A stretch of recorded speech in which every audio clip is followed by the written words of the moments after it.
Welcome everyone to our session on a new generational contract for regenerative strategies, jointly hosted by the St. Gallen Symposium, the Club of Rome, and Intent. In the next 2 hours, we'll explore how we can leverage what we call intergenerational leadership, so involving diverse and different generations in decision-making for more ambitious and sustainable action across the business and policy spheres. My name is Felix Rüdiger, and I serve as the St. Gallen Symposium's head content and research. The St. Gallen Symposium is one of the world's leading platforms for intergenerational dialogue. Actually driven by a team of students, we bring together leaders of today and tomorrow every May at the University of St. Gallen, as well as in year-round initiatives. Good afternoon, and my name is Nolita Mvunelo. I'm program manager at the Club of Rome. The Club of Rome is a platform of diverse thought leaders who seek to identify holistic solutions to global challenges. Building on a 50-year foundation of thought leadership, we draw on the collective knowledge of economists, activists, researchers, and business leaders to find the appropriate solutions for these challenges. So thank you so much for joining us for this lunch session. I'm excited about the lunch part. And thank you to Intent to the SDG tent for facilitating this discussion. On our agenda today, we aim to build the base for an open discussion and ask unconventional and perhaps difficult questions. It is by tackling these types of questions head on that we're able to learn something new. And I hope that besides a really great meal, we're all going to learn something new today. And so with that said, we'll start with a brief introduction of the topic, and then we'll progress into lunch as we discuss the opening questions with our tables. Then we'll get into interventions from our panel who represent different examples of intergenerational leadership and learning. And then we'll proceed into an open discussion with all participants, both the panel and the audience. But I want to take a step back and speak about what is a new generational contract.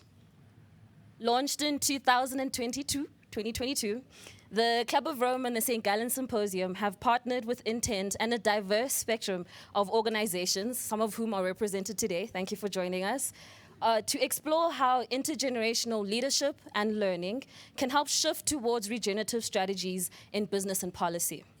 What do we mean by regenerative? Well, there isn't really a definition, but today we're going to speak about aiming to be nature positive, but not only that, to be holistically restorative for global equity on a healthy planet. So quite an ambition.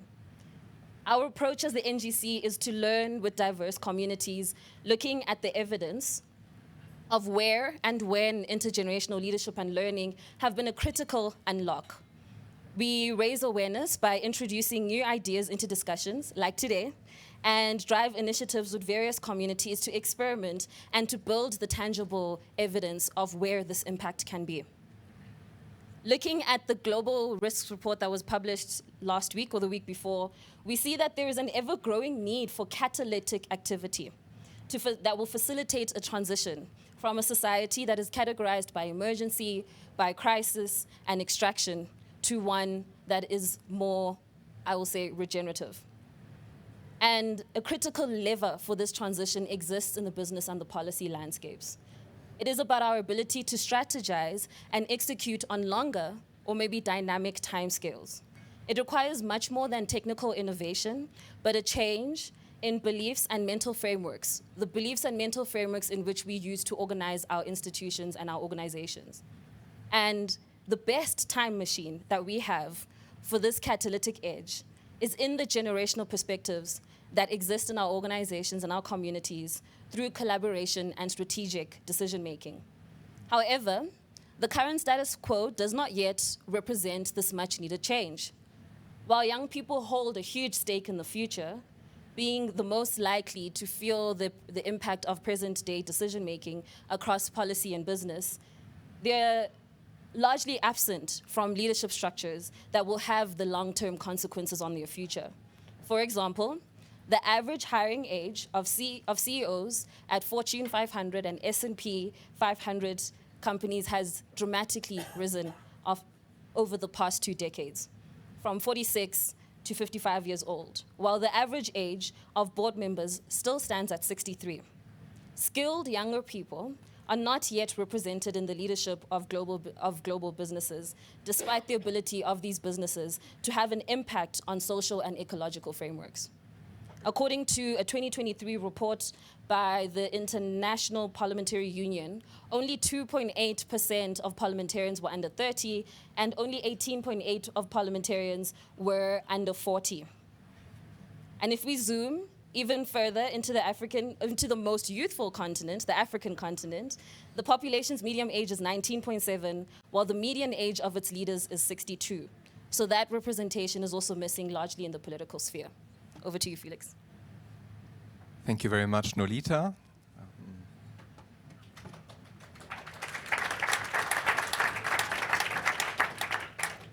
So as a result of what Nolita has just been describing, we actually see that this sort of generational gap is very much felt by younger generations themselves. Every year, the St. Gallen Symposium, together with the Nuremberg Institute for Market Decisions, surveys sort of emerging young leaders across the policy and business spheres under the age of 35s. What are their concerns, their expectations, their aspirations? And we see in our 2023 report that a large majority, much more than 60%, kind of feel that their generation is not fairly represented in decisions that kind of shape their lives and their future. So why is this a problem, and what might we learn from this? From the start, we kind of want to sort of make sure and emphasize we don't want to make any sort of age-based argument that more senior leaders are in any way less capable to lead inclusively or responsively. That's not the kind of argument that we seek to make. Instead, in today's session, we'd like to explore with you what's the potential of a greater diversity of generational perspectives and the mutual learning that can follow from them for advancing and sort of accelerating sustainable action across the business and policy spheres. In our view, this involvement of younger generations is not just an ethical imperative, so not just the right thing to do, but it's also a strategic one. That's exactly because there's increasingly sort of robust evidence that intergenerational leadership can actually be a catalyst within organizations for an accelerated, more ambitious sustainability transition. And I'd like to focus maybe on 3 ideas to also inspire conversations at your table over lunch. First, of course, the key ingredient for any regenerative action and change is awareness and commitment. On a global scale, I think many of us agree that the global climate movement has demonstrated what it means when younger generations can help, sort of put the issue of sustainability on the agenda. Interestingly, we see the same thing on the organizational and institutional level. So there's multiple of sort of findings on the level of corporate boards that show us that age-diverse, generationally diverse boards are more aware and perform actually more strongly on key sort of ESG and CSR indicators, while a recent study in Nature finds that it's indeed the younger parliamentarians that are much more likely to put the issue of sustainability firmly on the agendas of parliamentary debates and committee work. Second, of course, having a wealth of experience is super important, but it also comes with a risk, kind of the risk of becoming prisoner of the assumptions and the paradigms that have underpinned past successes. Here again, there's a wealth of findings that shows us involving younger generations can actually help us escape this success trap and instead reimagine the policies and the strategies we seek towards sustainability. So, for example, sustainable business model innovation, reorienting the core business model for greater sustainability, has been found to be most effective when it combines exploitative and explorative learning. So, learning from past experiences and successes while at the same time daring to explore completely new and sometimes risky ideas. And interestingly, you may not be surprised, it's again the most age-diverse leadership teams that have been found to be strongest at combining this kind of hindsight and foresight, and hence sort of excel best at sustainable innovation. Our third and last argument, that we'd like to explore with you centers on trust. I think also the theme of this year's World Economic Forum. We see that public trust in the ability for businesses to act meaningfully and ambitiously on climate change and other environmental crises seems to be at an all-time low, particularly among youth. And so here again, we think but also see evidence that meaningfully involving younger generations across the business and policy sphere can help us rebuild this trust. So before we share the two discussion questions that we would like you to consider during lunch, I'd like to give the mic just for some opening words by André Hoffmann, our co-organizer from Intent, to welcome all of you. Thank you very much. Well, first, apologies for being late, and secondly, I can see that the thing is already very well started. Just maybe a word of welcome from Intent. Our intention at creating this conversation, at making sure that people come around to discuss the topics that you are discussing today, is because we are well aware that the system, as is conceived, is not working. We do have societal issues. We do have an enormous environmental pressure. We do have problems at all level of the three big capitals, the social capital, the human capitals, and the natural capital. And if we want to create the next burst of activity, which will get us to the sustainable prosperity we all need and want, we are going to change the operating model. And here, today, we give it an opportunity to this cross-generational conversation. Now, I very much welcome the approach which says we don't have to wait for the youth to solve it, because of course I'm not a youth anymore.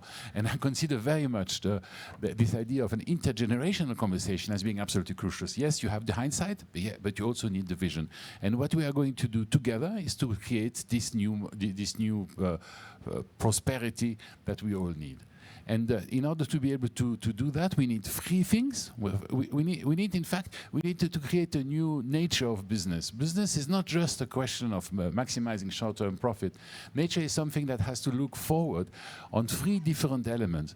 We need to make sure that we understand the impact of the actions of humanity on the planet, especially in the planetary limits. How can we maximize our influence in a positive manner on the social, the human, and the natural capital?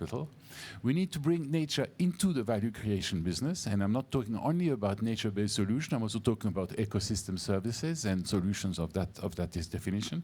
And thirdly, we need new people. We need leaders.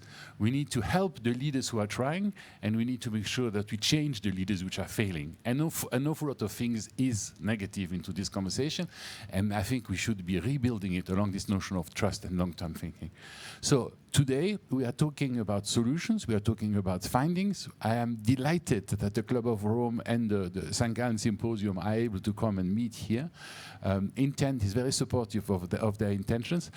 Intentions. I hope you understood the pen, and I'm really very much looking forward to seeing the outcome of today. So thank you very much, and again, apologies for having been late.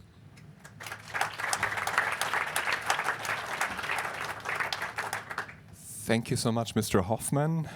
Now, with these opening reflections, also around these three potential pathways, we hope to have set the stage for what will now become an open and hopefully also controversial debate and discussion. The starter and lunch will be served now in the conversations at your tables.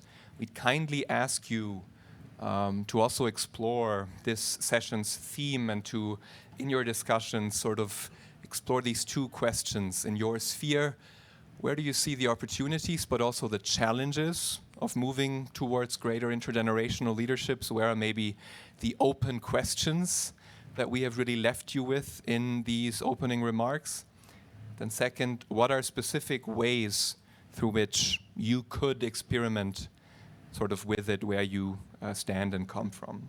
In about half an hour, we will welcome our distinguished panel on stage and learn about their answers to these and other questions. So enjoy the food, enjoy the conversations, and thank you very much.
I am so sorry to interrupt your conversations.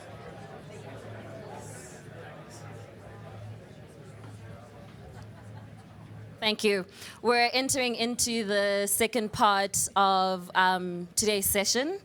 There will still be a main course, but I guess we'll have to multitask today, listen while we're eating. I'd like to first of all, thank the SDG 10 for the amazing starter. Optimistic about the main course, but of course, everything is always a treat. I've got high expectations, basically. That's what I'm saying. Please hold on to the threads and the discussions that everyone was having in the tables about the questions and the prompts, as we will get to a point of Q&As and exchanging. But first, I'd like to welcome our esteemed panel and ask them to join us on stage as we have our discussion. Thank you.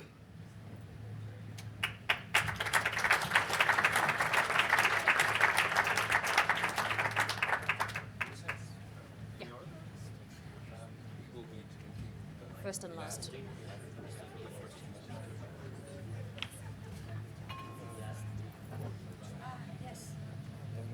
Yeah. Wow. Anywhere? Yeah. Okay. I leave this one? Yes, please. Ay, ay, ay. These chairs.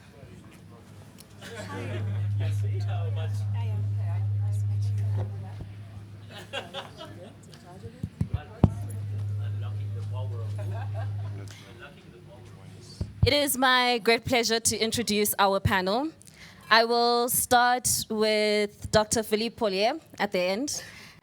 Serves as the United Nations first Assistant Secretary General for Youth Affairs, where he works towards a world in which all young people are meaningfully engaged in the decisions that affect them the most. Previously, he was the Director General of the National Youth Institute of Uruguay, a position he held from 2020 to 2023. Prior to this role, Philippe served in various political positions and has worked as a medical doctor.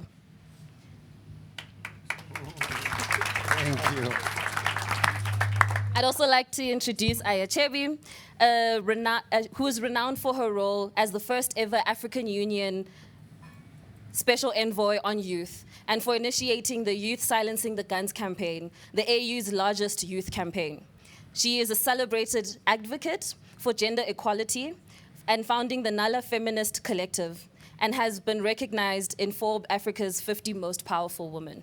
Thank you, Aya. Moving on now to, so to speak, the business side of our panel, it's my pleasure to introduce Christopher Davis, who joined The Body Shop in 2003, where he is today responsible for the company's sustainability and activism strategy and overseeing corporate communications. Previously, Chris worked on Ralph Lauren's Fashion Targets breast cancer campaign and was a director of MTV's Staying Alive Foundation.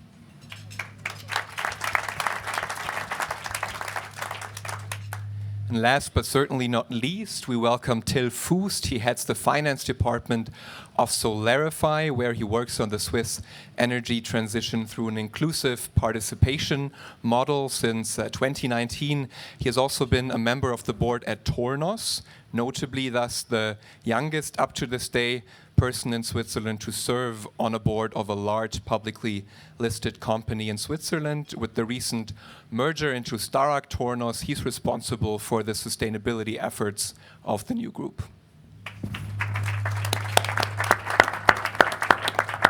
Now, in a first round of question to our distinguished panel, we'd like to focus a bit on the why. Why do we need to talk about intergenerational leadership, and where is the potential that can be unlocked in the business and the policy sphere? So, first question goes to you, Felipe. A recent UN policy brief states that despite their numbers, young people remain almost invisible when it comes to participating in public policy decision-making, and that mechanisms such as youth parliaments or youth councils struggle to really make an impact on sort of the actual decisions being taken. Why, in your view, have past sort of efforts at youth participation failed to deliver on their promise? Okay, well, first of all, thanks for the invitation. I'm glad to be here. I would like to say one first thing before my words is I'm not here as a youth delegate, no? I'm here as the head of a UN entity, which is the UN Youth Office, that has a clear mandate. Youth is too diverse to think that one voice could represent the youth itself, no? Our office has a clear mandate, which is to advance in this youth engagement between and inside the UN, but also with member states. What's a big change? Because it's true that the youth agenda is not new for the United Nations. We had a UN special envoys. We have different efforts at all levels. We have a specific strategy in how to advance in youth engagement in the UN. It's called Youth 2030 Strategy, and it's been there for 5 years now, and it's being very optimistic the success it has had in these past years. But we have a lot to move forward. The creation of this youth office is an example of how this is moving forward at the political level. The creation of this office is something new and different because it was approved by the 193 member states in the General Assembly. They all together decided that it was important to have at the Secretariat of the UN a specific office to work on youth engagement. But the challenges are all there. That's why we launched it 2 years ago with the Body Shop, a specific campaign in order to put this into the conversation. We need more young people at the decision-making process. Be Seen, Be Heard is a campaign that puts youth engagement in the center through political participation. Young people under 30 years old are almost 50% of the world's population, but only 3% of young people are represented in parliaments. Only 3% of people, of parliamentarians around the world are under 30 years old. That's a big problem if we are talking about rebuilding trust. It's impossible to rebuild trust if not every voice is represented in the table. I think we have now a specific opportunity for this to change. The world is changing. I'm optimistic about that. And it's not only changing in the public sector, it's also changing in the private sector. Here we have some clear examples, and I'm sure their reflections are also very important. But in how to really engage, how to rebuild trust, we need to put more young voices into the table. I came here from an event with different private actors, and I'm sure I was the only one there under 35 years old. And you know, I'm the only one senior official at the UN under 40 years old. That's saying something, but that's changing also, because the member states decided that the person to lead the UN Youth Office should be mandatory under 35 years old. But I'm sure there are a lot of young people, much more better than me, that should be also be there in the conversation and be here. Thank you very much, Felipe. Thank you, Felipe. The next question is for you, Chris. Because as he mentioned, that together with the UN Youth Office, you engaged in the Be Seen, Be Heard campaign. Why is the Body Shop engaged in raising youth voices, and particularly, how is that done within the firm? Sure, thank you. So the Body Shop, international cosmetics chain, built on the belief that business can be a force for good. So we use our 3,000 stores to campaign on many different social and environmental actions. We've worked on animal testing. We've done a lot of work on HIV awareness. But we turned to focus on raising youth voices in politics because everywhere we looked when we were looking for a new campaign, you just saw the system was broken. And when we looked for an answer to that system, we really believed that the answer was with young people. And when we heard the stats, when we started working with what is now UN Youth, we heard the statistics about how young people's voices are silenced. We as a business just felt like we had to stand up and do something. As I was preparing for this speech, I asked our youngest member of our activist team, a girl called Millie, she's 22, what she would say when she was asked this question. This isn't a 20-minute speech, okay? This is a 2-8. So this is what when I asked Millie, what would you say if you were, I'm a 51-year-old man, she's a 21-year-old girl. This is what she said, and it's rather wonderful. In politics and business alike, decisions with incomprehensibly far-reaching consequences are made every day, and yet the voices of the very demographic most affected by those choices are drowned out by the sounds of private jets and congratulatory clinking glasses. The norms of leadership in politics and the world of business are now a relic dominated by grey-haired gatekeepers. As a man with grey hair, it wasn't an ideal thing to hear, but it's true. And that's why our business is focusing on amplifying youth voices. This campaign is live in 80 countries around the world. And with UN Youth, this is the last year of the campaign, we are seeking to inspire policymakers around the world to take decisions to increase the access of young people to decision-making, whether that's lowering the voting age, lowering the age of people running for office. And as you all know, this year, I think it's something like it's close to half the adults in the world get to vote this year. So this is a critical thing. Last word from Millie. Young people are the ones who can blow the cobwebs off outdated leadership norms. Unlike the stagnant veterans hogging the boardrooms and the cabinets, young people have grown up grappling with the ramifications of technological leaps, environmental degradation and temperature spikes. The greatest challenges that rattle the foundation of archaic corporations are not baffling to the younger generation. We can stand up and we can drive change. We should be seen and heard. So last word to Millie. Thank you. Thank you. And thank you to Millie for her contribution. I have a question for you, Aya, because as we mentioned in the opening, the African continent has the world's most youthful, youngest population, but also its oldest political leadership elite. Why do we see this gap, and why do you see the need to close it? Where to start? First, thank you to Club of Rome and St. Gallen Symposium. It's my first time in Davos, so this setting is very cozy and keeping me warm. I used to say exactly what you've been saying, old man with gray hair should just step down, and I've been called ageist for the longest time I know in my activism. But let's start from the definition of youth. The United Nations and the European Union define youth from 15 to 24. The African Union defines youth from 15 to 35. And of course, when we say youth, it's not a homogeneous group, because the experience of a young female with disability is different from a young, gay, black man refugee. So when we say youth, and even when we talk about intergenerational, it's not a ticking box. Okay, I have a young person in the room, then I'm good, I'm intergenerational. You have to look at the spectrum of intersection with race and class and gender and your passport. So I think we need to start there. What is youth, and who is the youth in the room that we're talking about in terms of diversity? Now, Africa, we have the youngest population in the world, 70% under the age of 30.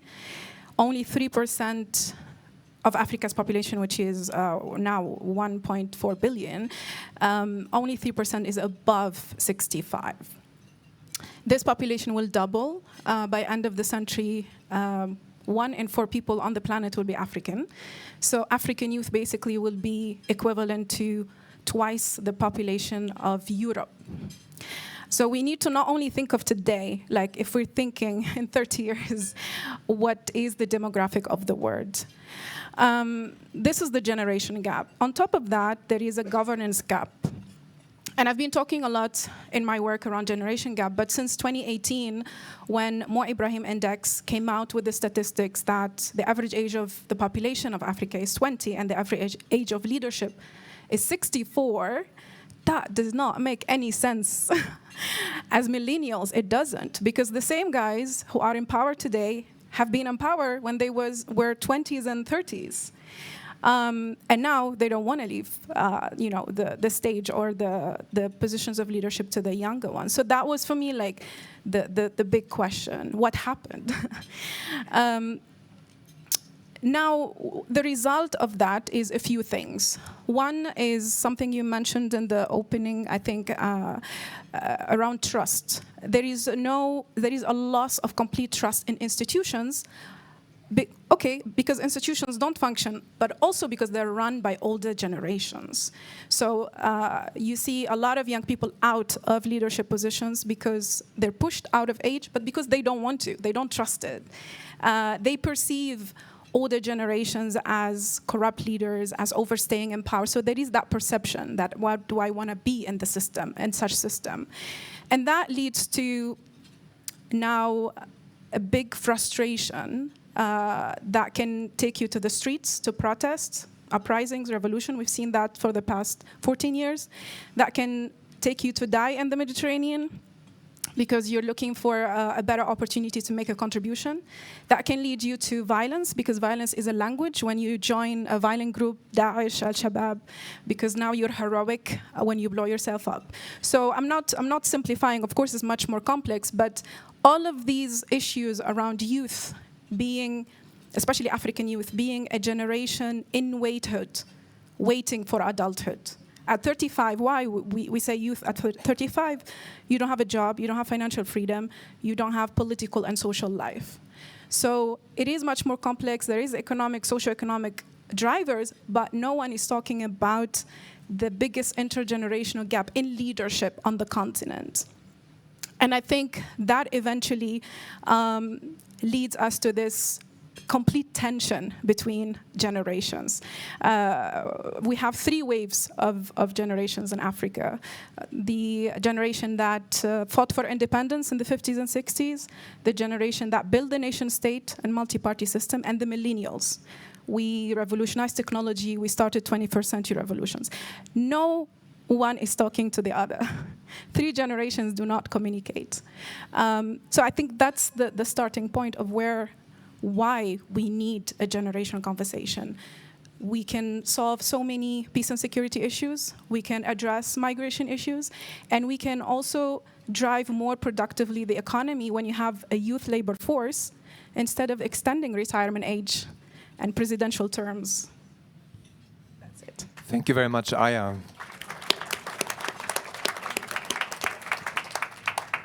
So the SDG tent, as you all know, is a place for business with purpose. That's the focus.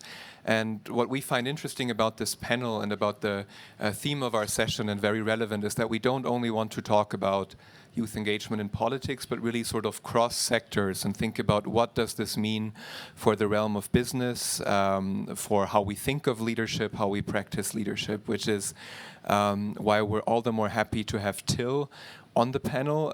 You are indeed the youngest member of a large Swiss publicly listed company, so you really have this first-hand experience to share with us.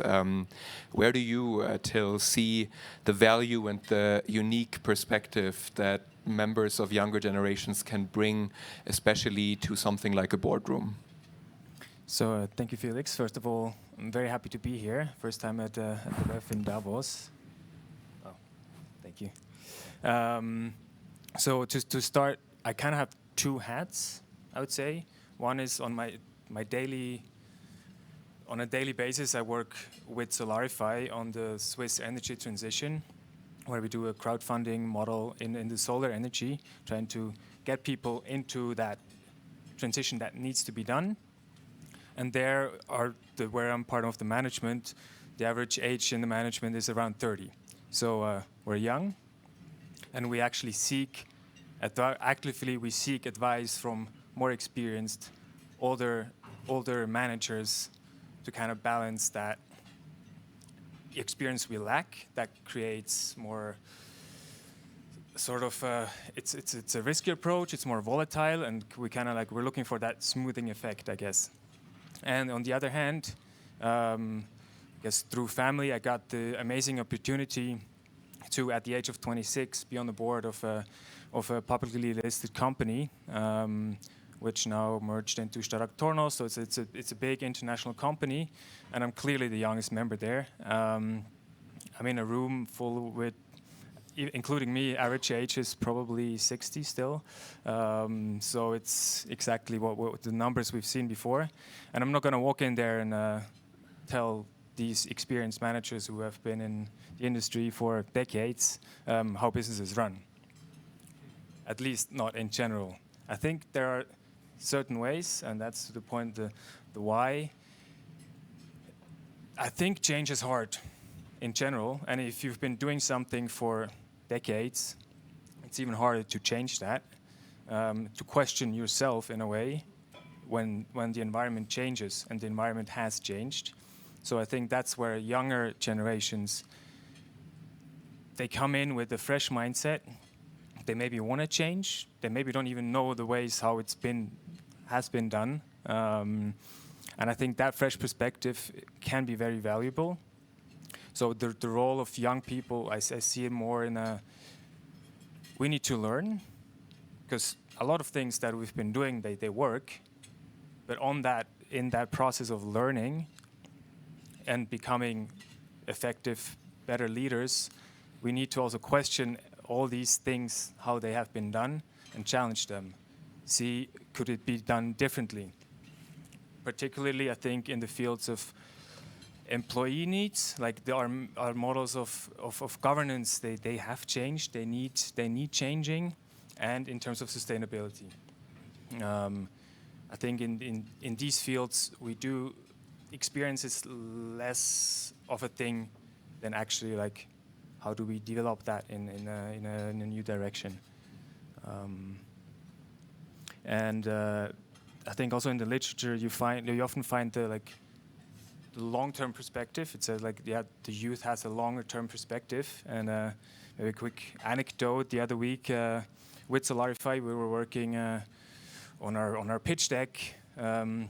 And in relation to the Swiss Energy Strategy 2050, what are our goals? And we set a simple goal: until 2050, we want to produce X% of the renewable energy in Switzerland. And that made me thinking 2050, well, I'm almost going to be retired by then. So basically my career, my mission in my professional career is to get that energy transition done, because it needs to be done. And when I retire, if we haven't completed that task, well, we're definitely too late. Thank you very much, Till. Thank you, Till. And I think you lead to an important point in why this conversation is about intergenerational and not necessarily purely a conversation on youth inclusion only, because you've represented very well the opportunities and the ways in which learning together and collaborating with one another becomes vital to really see, to fulfill what you would call, career goals or ambitions, or, the ambitions for 2050, et cetera, et cetera. At this point, I want to also focus on the how, right? We've spoken about why it's necessary, et cetera. And I'll start with you, Chris, on to what extent does the Youth Collective shape and inform the work of your leadership team at Body Shop? What's the impact, and how do you ensure that there is meaningful engagement beyond what could potentially turn, or at least look like, youth washing? Yeah, thanks. I'll be brief. Youth washing is a kind of new name that's coming out, which is really interesting, and a good watch out. So before we launched Be Seen, Be Heard in partnership with our friends at the UN, we realised that we were about to launch a campaign on youth inclusion when the Body Shop was absolutely not listening to young people at all. Which was kind of dumb, but it's good we realized it before we launched the campaign. We responded by creating the Youth Collective, which is a group of 10 young people, some internal, others from B Corps, and they advised the board, of which I sit on, and our CEO. We meet quarterly, and they have given us two learnings I think I could probably share with you. What does a youth collective do for the Body Shop? Firstly, I think what it does is it opens the eyes of us as a board. I think most of us are I'm probably the youngest, rather ridiculously, on the board, and I'm 50 something or other. So they've opened our eyes because the younger generation, under 30s, knows stuff that we don't, which is great. And I think we learned to be humble enough to listen. I don't think we were all humble. I don't think I'm always very humble, but I think we learned to be humble. So that was one thing. The second thing, and we were just talking over coffee, Felipe and I and Romuald, we would love other businesses to do this. We would love to share what we've learned. The most important thing is get the rules very clear. Have a really strong governance framework so this doesn't become, to your words, youth wash. But it works, and it's helped the business and continues to help the business. Yeah. Thank you. Thank you very much, Chris. Now turning to you, Aya. As we've already mentioned, you've served as the African Union Special Envoy for Youth from 2018 to 2021, and you're working especially with NALAFEM on the empowerment of younger women on the African continent in particular. So a wealth of experience to draw from. What has been your biggest learning when it comes to making youth engagement and inclusion in politics, maybe more generally, really work and kind of also ensure that this translates into impact on the ground, so that it, sort of doesn't just, rest at the level of talk, but actually action? That's a lot. I remember what really inspired me was a conversation I had with my father, and it was the first intergenerational conversation. He was a high-ranking military leader in the Tunisian army, and made sure he kept me out of trouble. I'm an only child. That's all he got. But then when the Tunisian revolution started, he one day saw my name on the news, being arrested and being deported and really getting into the movement. So I haven't seen him for 10 months. He was on the Libyan border, running the refugee camp. And when I went there to volunteer, we had this moment, and he was like, okay, I understand what you guys are doing. I understand what your generation is doing. You did it because we kicked out a 23 years dictator, right? So it was an acknowledgement that, okay, I don't know your values, your language, and what you're trying to do, but I get this. And it was a moment to tell him, I'm not your conventional daughter to be an engineer or a doctor. I'm going to be an activist in the most unconventional way. And I think for me, that was dialogue. And the first step to any intergenerational collaboration is dialogue. So when I went into the African Union, I made it my mission to institutionalize something I call intergenerational co-leadership, not leadership, which I would like to push Club of Rome and St. Gallen Symposium to add that, because it's different to say intergenerational leadership when you can still have young people in the room, but they're not co-chairing the meeting. They're not influencing the policy. They're just there. It's intergenerational. But when you say co-leadership, it means you're co-creating together. You're co-running the show together. So the first thing I did is I launched 100 intergenerational dialogues at all levels of leadership on the continent for 2 years, from heads of states to community chief leaders in the villages. And of course, when you do a dialogue of such, you need the tools to do a dialogue, because a dialogue in our context would have as the rules that you're saying, the governance rules you're setting, respect the elders, right? So then you can't really express yourself and be listened to. The dialogues had to be horizontal and not top-down. The main outcome of it has to be building trust and young people mastering the tools of the dialogue. And eventually, we published a report called Greater Inclusion of African Youth in Public Service and Governance. You can find it on the AU website, that gives heads of states and government a concrete ways of co-leading with young people. And it doesn't come from anywhere outside of the continent. It comes from Rwanda, from Morocco, from Chad, from Namibia, from Nigeria, which run a whole campaign, Not Too Young to Run.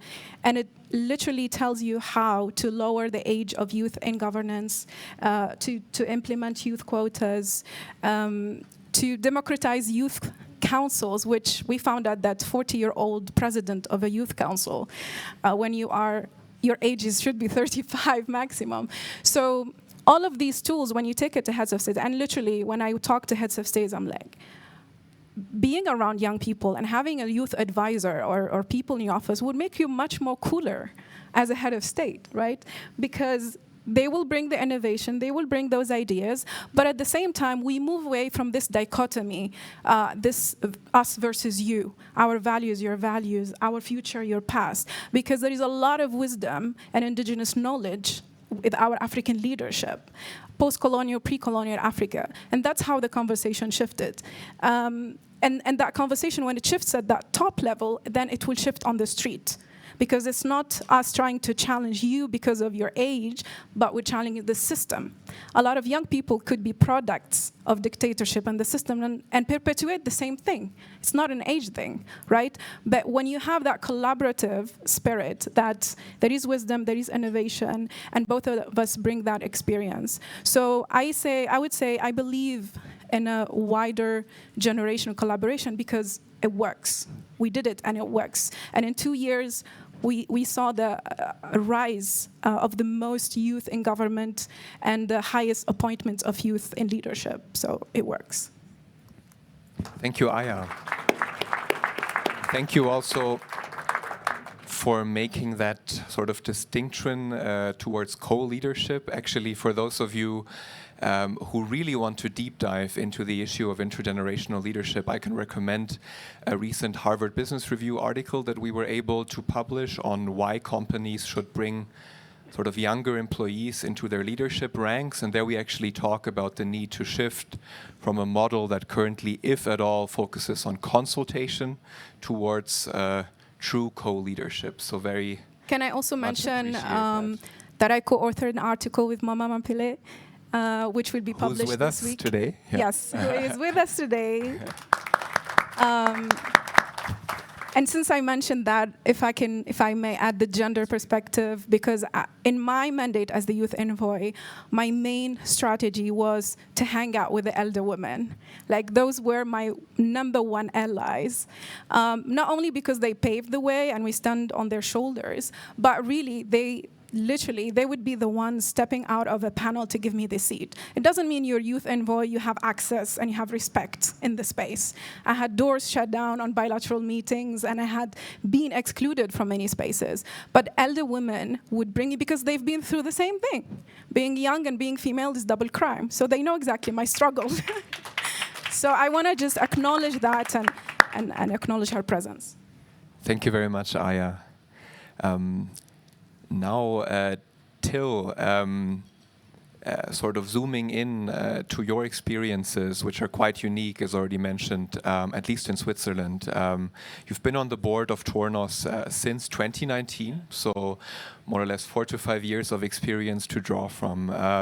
What have been some of your key learnings, particularly when it comes to really bringing sustainability not only on the agenda, but also into the actions and the practices of the boardroom? It's not easy, but it's doable, let's say. Sustainability has, let's say that the products, like what Tornos is doing, or Tornos and Stark are doing, they're making precision machines, which per se have like a life expectancy of 20 plus years. They can be or upcycled at the end of their lifespan. So the product itself is already prone to be sustainable, I would say. But then it depends what you do on scope 1 and 2. And the basis for that is obviously knowing what's going on. And I think where I would like to make the arch to also politics and regulations. Recently, in Switzerland and the EU, a lot of more strict regulations came into place. New regulations starting this year, it becomes stricter and stricter. And I'm not a fan of fancy, shiny, long reports, because the report itself doesn't do anything, but it also triggers each and every company to go into, to dig deep and find these numbers. And I think while the report itself doesn't do much. Having those numbers gives you a basis to then explore opportunities to improve. And what I've seen so far to improve, there's a lot of low-hanging fruits that you can grab and you can actually improve quite quickly. There's always the last mile that's probably going to take a while longer. But whatever you can control in scope 1 and 2, I believe we can get climate neutral in 10 years shouldn't be an issue. We can do it if we want to. It gets a bit more complicated when it gets to scope 3, the whole supply chain, which it's simply for a business like us where there's no way on a global scale we can have full control over that, where we need, again, regulations and international compliance to also level a playing field. I also see businesses as there's certain regulations, there's certain rules, and we're there to find efficient solutions to get there, efficient solutions to become sustainable. But we also know to make the transition, it's not going to be free. We need to take that cost. We've burdened our planet enough already, and now we need to pay a price. The sooner we pay it, the better. But as a business, you're always, obviously it's the beautiful invisible hand. It's not the market structure we have. It's there, but it's not that hard cut that we have some wiggle room, and we need to find solutions within that wiggle room as a business, while still maintaining employment, which is part of sustainability, while still conducting decent business, but finding those innovative solutions to get there fast, to make the change fast. Thank you, Till. And I have a question for you, Philippe. Looking ahead, how does the UN envision the meaningful involvement of young people in policy making going forward? And what types of actionable steps are you looking at? Okay, that's a good question. First of all, I think I want to reflect a little bit about why this thing about youth engagement is an intelligent decision, not only for institutions, but also for business. During the launching and during the execution of Be Seen, Be Heard campaign, we managed some data analysis also, because in order to change something, the first place is to know and to understand the problem. And there are two facts that are really important. First is that 76% of people under 30 years old don't feel that their interests are reflected on the policies, on politicians. That's a big fact, because it's not only the problem of don't having young people in parliaments, but because maybe someone can answer and say, okay, but their interests are reflected. Well, that's not happening. So that's a big issue. And the second issue, that this is an intergenerational thing. And 64% of all people consulted in this survey believe that policies would be better if young people are getting involved into the equation. So that's a big reflection of why this is an intelligent decision to make. It's not about because it's cool.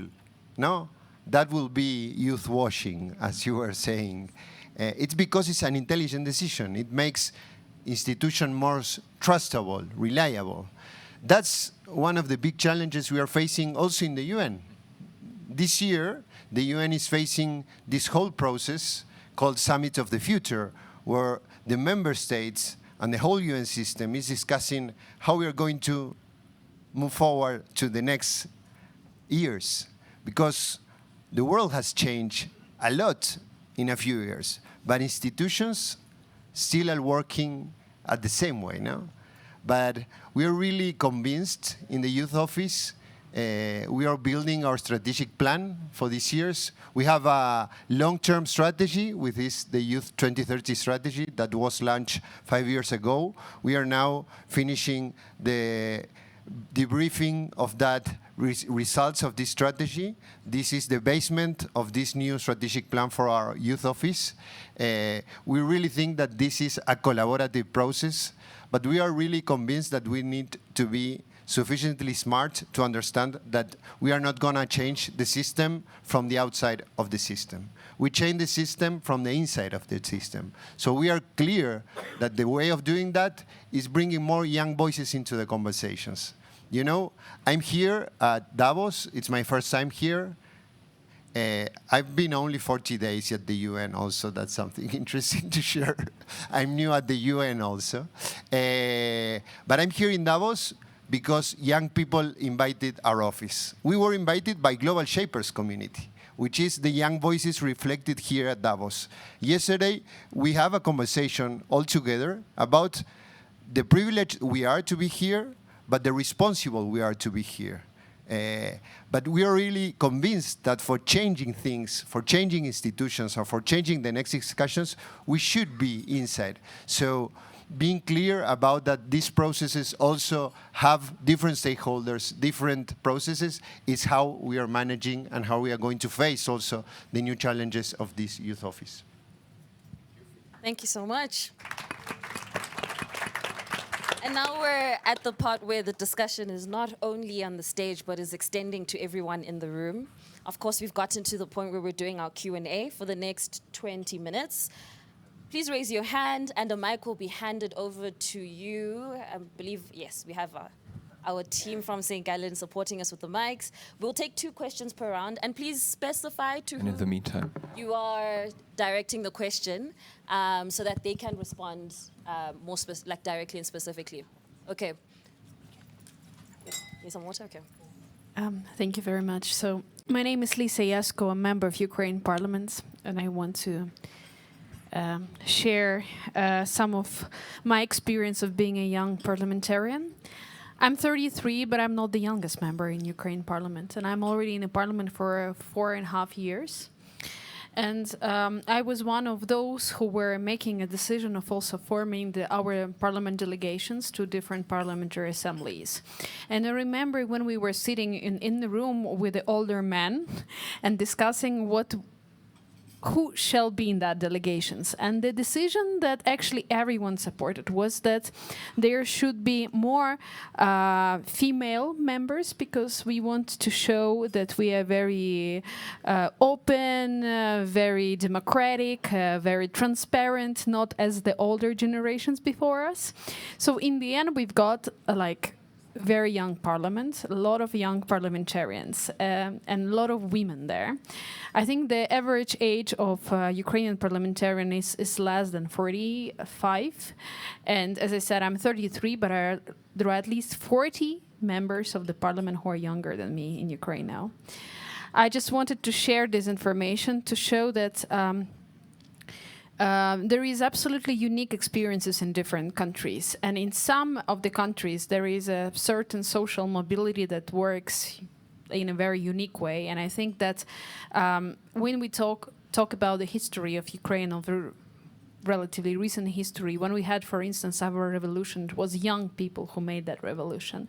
And it was not against the older people, it was against the older corrupt system, older pro-Russian communist and other things. And we are very, very different.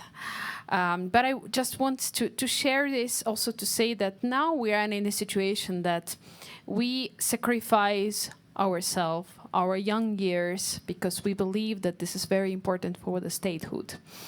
And I see now the situation that because of the war, many young people, I don't want to say it, but we are quite tired already. And that's normal. And I see that it's also the question of other generations. And when we talk about the future and how do we make sure that everyone has a place in it, in terms of the workforce, in terms of the industries that we need to have the specialists in. I think it has to be much wider discussion, also including different traumas that we have. It's very interesting that you mentioned that in Africa, for instance, those old leaders who stay now in power, they actually came to power when they were 20 and 30. Very interesting fact just for us to reflect.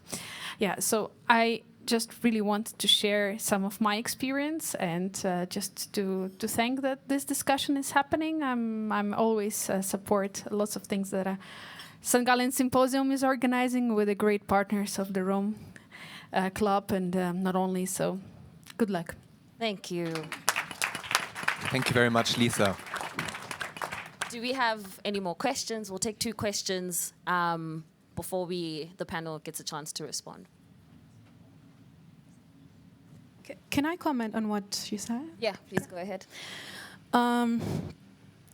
You know, being part of my country's revolution and then going around the continent and supporting youth movement who ousted dictators, I think it's a fact that every revolution is led and driven by young people.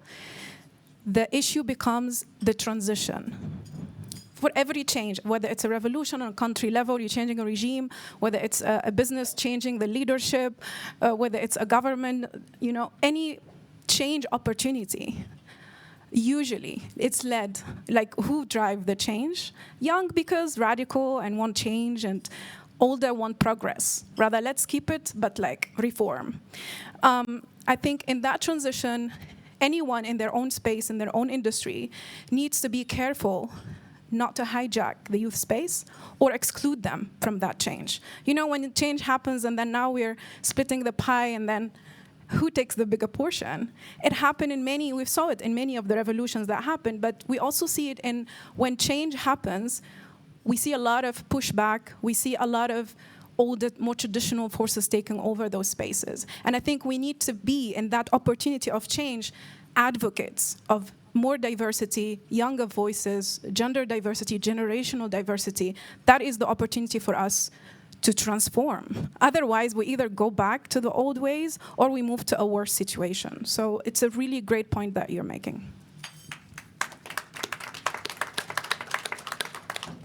So happy to take any questions from the audience to our panel, or maybe some of you want to share what you have been discussing earlier at your tables when it came to the challenges, the opportunities of moving towards intergenerational leadership, or specific ways of doing so. Sandrine? Yeah, if I may. So I'm Sandrine Dixon de Clèves, and I'm the co-president of the Club of Rome. First of all, I want to thank the Club of Rome and St. Gallen's and Intent for this incredibly rich dialogue, and for all of your very deep voices and what you've expressed, including yours. Thank you. What I was really struck by was the fact that we haven't linked, first of all, the responsibility of all intergenerational voices when we decide that we collaborate. Because there's a responsibility on both sides to listen and to co-create something that's very different, but also reflects the wicked problems that we have today. So my question to all of you, and I think it's going to be pretty easy, I'm fundamentally a believer, and I think in the Club of Rome, that actually the intergenerational dialogue is the necessary dialogue for the complexity of today's challenges, alongside a multicultural, multidisciplinary, and of course, multigender dialogue. So I just would like to, as we focus mostly on intergenerational, how do we then move into the overarching dialogue that actually this does answer the need for joined-up leadership to face the deep, deep crises that we have before us?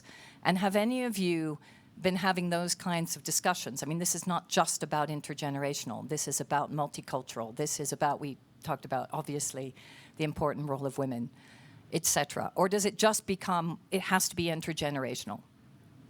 Just a question. Thank you very much, Sandrine. Maybe giving the opportunity, if there's any other question from the audience, to take that up first so that the panel could be answering in combination. There's a gentleman. Yeah, thank you. Building on Sandrine, I'm Nicholas. I'm 60 now, and I created an organization 7 years ago with 3 other guys. One was 25, one 35, and one 45. I was 55.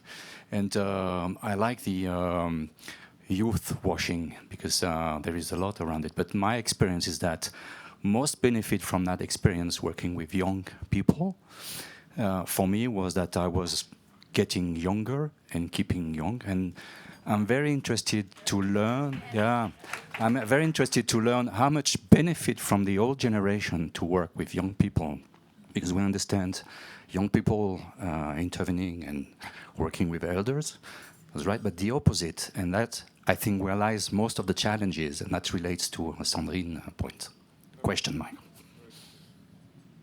Thank you very much. So I suggest that we take those 2 questions and then we go to the next questions. Who would like to start on our panel? Okay, I'll try. No, I'll be very simple in my answer, but I really feel it's the only way of changing. As I was reflecting, we're not gonna change how institutions are working from the outside, throwing stones to the institutions. These institutions we have, of course, need to change, but are the best way of bringing voices together we still have. So they are necessary, and we need to be clear and careful to continue to build trust on them. You know, the UN, of course, it has a lot of things to change, but it's still the only place in the world, it's unique, where 193 different countries can gather together and support and create common goals. And that thing needs to be carefully treated, and intergenerational dialogue is necessary for that to happen. But at the same time, we need to be innovative and creative, because we can't do the same things now that we used to do, no? So for example, with youth engagement, we are working at our office ourselves in how we bring different principles, no? The UN published a few months ago a whole policy brief about how it is recommended for institutions to youth engage, no? And it's really interesting because there's a lot of knowledge. It was a very participative process with a lot of young voices, different institutions into the table. But how we bring this into the reality of each institution is something really clear. And in order for that to happen, bringing all voices into the table is necessary, and not only young voices. Why I'm here with this clear message, and I feel when I was invited to Davos, is what I need to do here, is because this is a specific place where young voices are underrepresented. And that needs to change, because if we really want to rebuild trust, then we really need to put everyone on the table, because if not, we are not rebuilding trust at all. So I really think this is the way of moving forward. Of course, the simplicity and the reality of each organization is mostly different. And of course, this doesn't mean the same for the UN, that for the national, at the regional level. But I think that it is clear that the principle of bringing more diversity into the discussion and more voices into the table is the way and the route we should move forward. Thank you, Felipe. Yeah. Do you want to come in? I'll be very quick. I agree with the gentleman about working with young people. It is a joy, and I get a kick up the arse every day, and it helps. I think it helps me be a better leader. I think it helps me stay young. So I think it's a perfect example.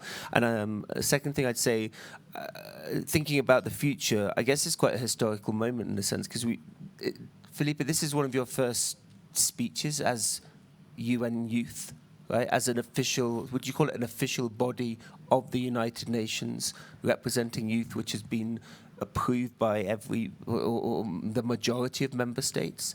So if I think about the future and I think about the question about diversity and bringing more young people in, surely it's a really positive sign that we have got you and we have got the UN recognizing this as the highest level. So I think that's really encouraging and something that I reflected on as you were speaking.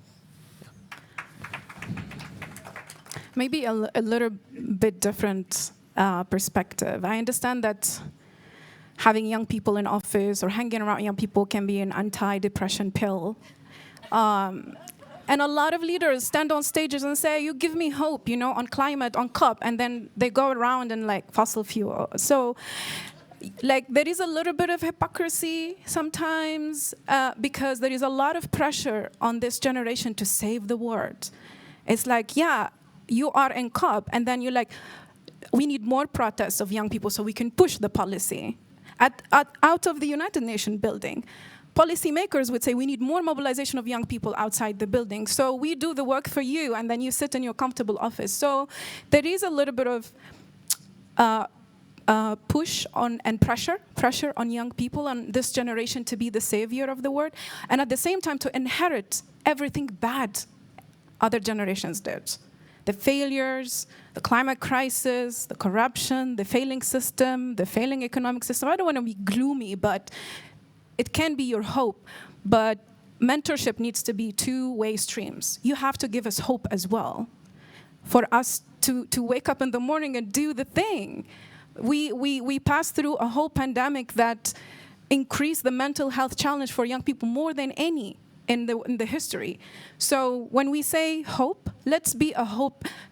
You need to be a role model for us. That's the hope we need from you. So when you're a role model, we can go proudly and say, my African leader, said so and so, and that's why on this meeting, this is Africa's position. That gives me hope. That makes me, when I was the youth envoy, very proud to walk in rooms and demand Africa's position globally. So that's one. The second one on the intersectional, I would say, dialogues. The strategy I used in the AU is bring the change makers within the system and outside the system together. So I would bring the Nigerian ambassador with the End SARS movement leader. End SARS was a street protest to end police brutality in the same room. Or I would bring La Lucha, which is a movement to end the Congolese regime, with a bunch of other commissioners at the AU, right? Because you don't want a dialogue where everybody agrees. You need people in the room who disagree with you to reach somewhere. And to then change your perception of things. That the older generation thinks young people are lazy, they don't want to go vote, but actually a young person will stand up and say, it's a political statement, I'm not going to vote because you don't represent me. Or, different perspective of what I think a youth behavior was, or why are you doing this, or why are you recruited to Daesh, or why are you being violent? But when you sit on the table and you disagree on the perspective, and then you understand where does it come from, then you go to the root cause and you solve the issue. So I would recommend dialogues where you bring to the room people you disagree with, and you listen, and you let them be heard.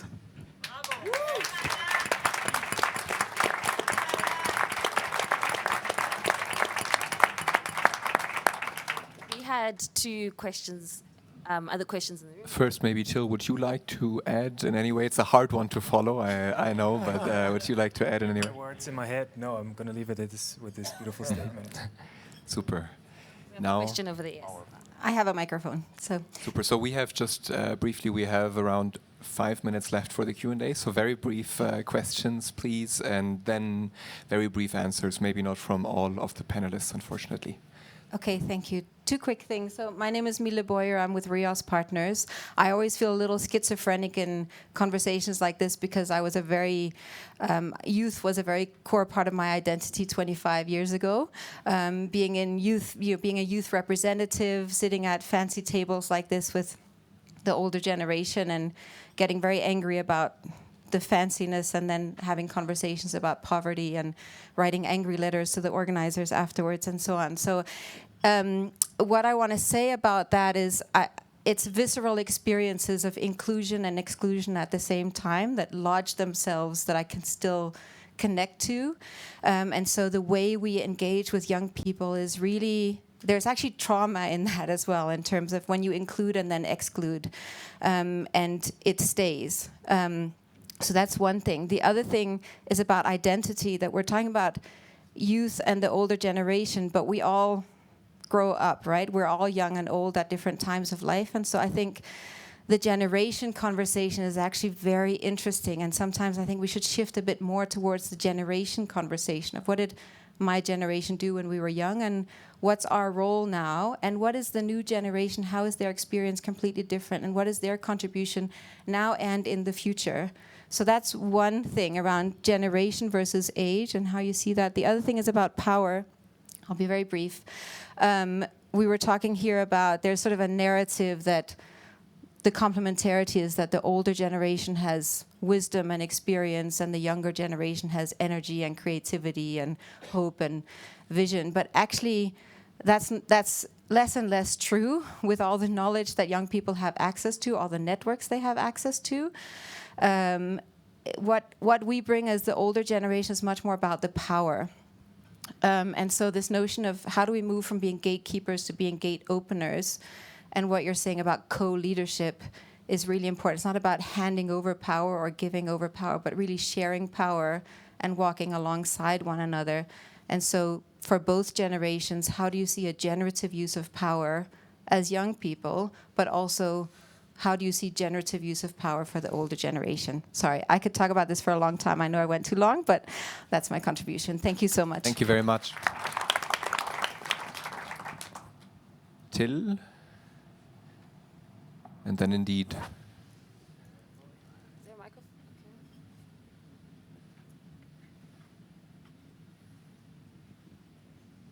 Thanks. I'm Till, also from the Club of Rome, and I'm wondering, isn't the big challenge that the youth group is just as heterogeneous as all other groups in society, right? I mean, you have that across classes, across genders, across youth. You always assume a little bit more homogeneous thought than there's actually there. And my question would be to you: are you actually that hopeful about the young generation really moving in this progressive space and taking the challenges seriously of climate, of social cohesion and all these things? Or isn't there also a backlash also coming from the youth? If we look at Argentina, for example, now, where Milei was voted by the majority of youth voices as well, right? So there is a heterogeneous part of all intergenerational dialogues as well. And is the hope there? Aya, you mentioned that the young generation is saving us. Isn't that also a little bit of a projection of the youth who is out there? And we sometimes overshadow that there is a backlash in the conservative movement as well, as we see in Argentina right now. Thank you very much, Till. That's obviously a huge, question. The question: to what extent can we assume that there's anything inherent to youth and younger generations when it comes to the timescales that affect them and that they care about also in politics, which was part of the underlying hypothesis of our session, right? That intergenerational leadership can actually help us advance, especially on long-term issues such as sustainability. I'm super sorry, but we have to be strict in terms of time, meaning that there is another session right after this one, and we don't want to take any of its time away. So I would sort of suggest that we take this super important discussion, which I think gets at the root, to what extent does this assumption hold that it's intergenerational leadership that can especially help us with these long-term issues such as sustainability, or are we assuming the wrong things? To take this discussion to the coffee just after the session, and that we thank our panel and thank all of you first and foremost for being here. Thank you very much.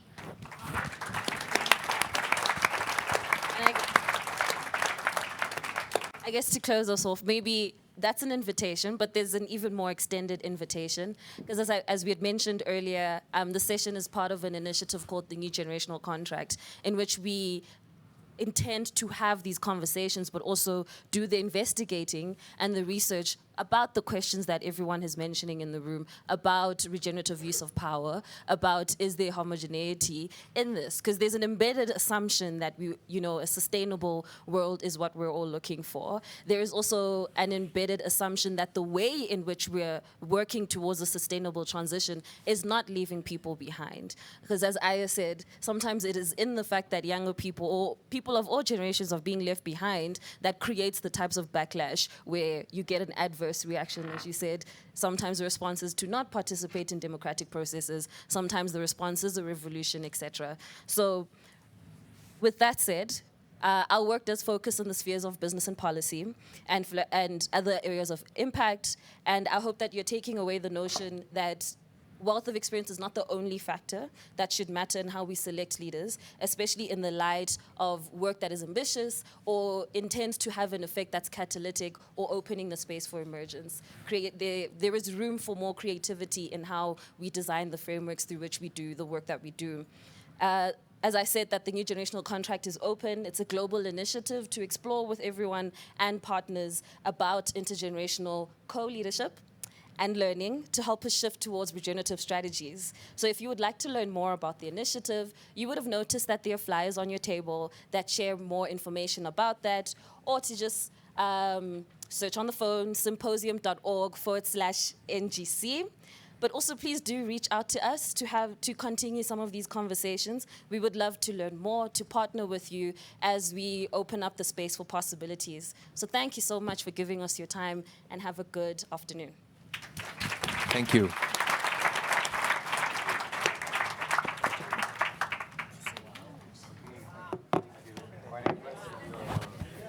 Career. Congratulations. How old are you? 30. Thank you.